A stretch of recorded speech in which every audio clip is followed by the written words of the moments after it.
দেশের জনগণের একটা ম্যান্ডেটেই কিন্তু হচ্ছে এই গণঅভ্যুত্থানটা হয়েছিল, যে সময়টাতে তারা দেখেছে যে ছাত্রদেরকে এইভাবে হত্যা করা হচ্ছে, নির্বিচারে হত্যা করা হচ্ছে।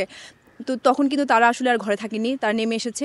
সেই সময়টাতে যেরকম আমরা এই জনগণের সমর্থন পেয়েছি, তারপরে আপনারা দেখে থাকবেন যে এই গণঅভ্যুত্থানের পরবর্তী সময়ে আমাদের টিএসসির যে ত্রাণ কার্যক্রমে কীভাবে মানুষের ঢল তখন সেখানে ছিল। তো তারা আসলে চায় যে নতুন কিছু আসুক, তরুণদের হাত ধরে তারা যে এই তরুণ প্রজন্মের যে একটা প্রতি তাদের একটা আস্থা তৈরি হয়েছে, সেই আস্থা তাদের মধ্যে এখনও আছে আমি বলবো। কারণ আমাদের অনেক সীমাবদ্ধতা আছে, আমাদের বর্তমান অন্তর্বর্তীকালীন সরকার বিভিন্নভাবে হিমশিম খাচ্ছে, কিছুটা অনেক সমসাময়িক বিষয়ে তারা ব্যস্ত হয়ে পড়ছে, বিভিন্ন কারণে তারা দেখা গিয়েছে যে যতটুকু সংস্কার আসলে আমাদের আকাঙ্ক্ষিত ছিল সেই ততটুকু সংস্কার তারা করতে পারেনি এখনও। কিন্তু তারা কিন্তু আশাহত না, তারা কিন্তু চাচ্ছে যে তবু একটু সময় ডিলে হলেও তারা যাতে সামনের দিকে ভালো কিছু করে, আর তরুণ প্রজন্ম যাতে এই দেশের একটা রাজনৈতিক যে বলবো যে হালটা যাতে ধরে, এবং বাংলাদেশের রাজনৈতিক যে পট পরিবর্তন সেটা যাতে একটু সুদূর প্রসারীভাবে তরুণদের হাত ধরে নতুন কোনো আশার আলোর দিকে যায়।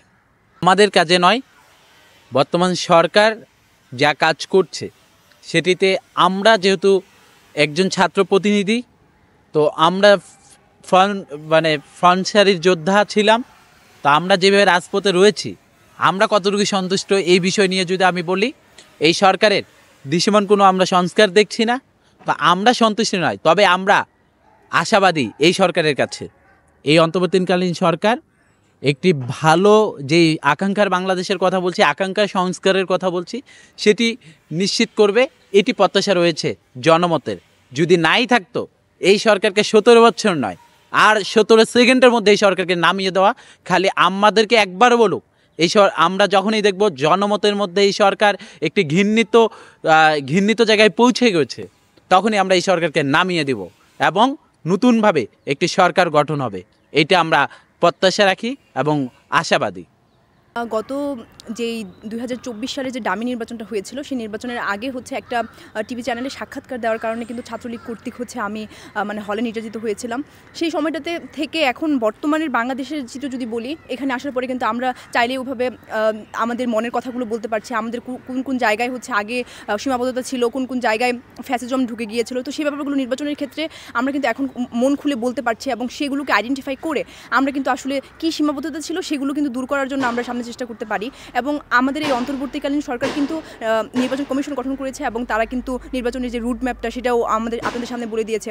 তো আমরা আসলে অবশ্যই আশাবাদী যে আগের যে অন্তত মানুষের যে ভোটাধিকার ছিল না, যে আমরা তরুণরাও ভোটার হওয়ার পরেও আমরা গিয়ে যে ভোট কেন্দ্রে যে ভোট দিব, সেই অধিকারটা আমাদের ছিল না, সেই অধিকারটা অবশ্যই দেশের জনগণ ফিরে পাবো, সেই ব্যাপারে আমরা আশাবাদী। এবং নির্বাচন অবশ্যই স্বচ্ছ এবং সুন্দর একটা সামনে নির্বাচন হবে।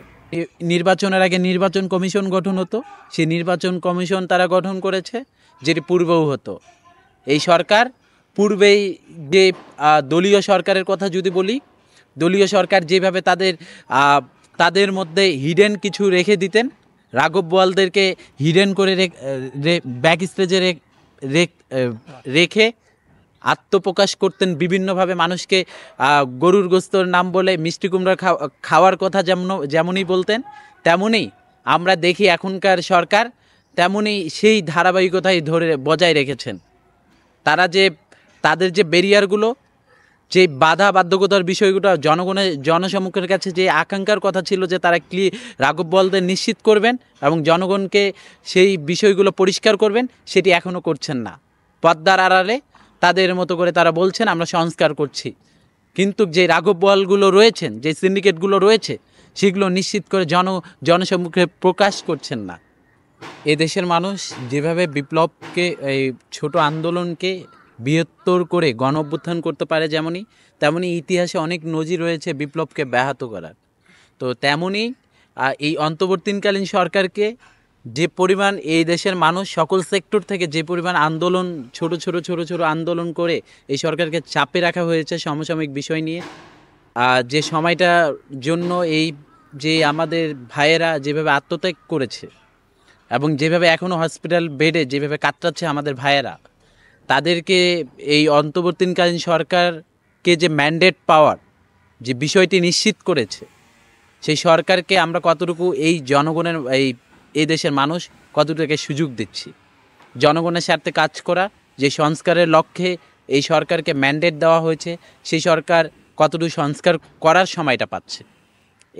এই বিষয়ে যদি আমরা বলি, আপনারা জানেন যে তত্ত্বাবধায়ক সরকার আর অন্তর্বর্তীকালীন সরকারের মধ্যে যে পার্থক্য রয়েছে, সেই পার্থক্যের মধ্যেই আমরা বুঝতে পারছি, এই সরকারের গতিবিধি পর্যবেক্ষণ করে আমরা বুঝতে পারছি যে এই সরকার ঠিক তত্ত্বাবধায়ক সরকার যে কাজগুলো করার কথা সেই দায়িত্বগুলো নিয়েই বসে রয়েছে। সংস্কারমূলক কাজে দৃশ্যমান কোনো সংস্কার আমরা দেখতে পাচ্ছি না।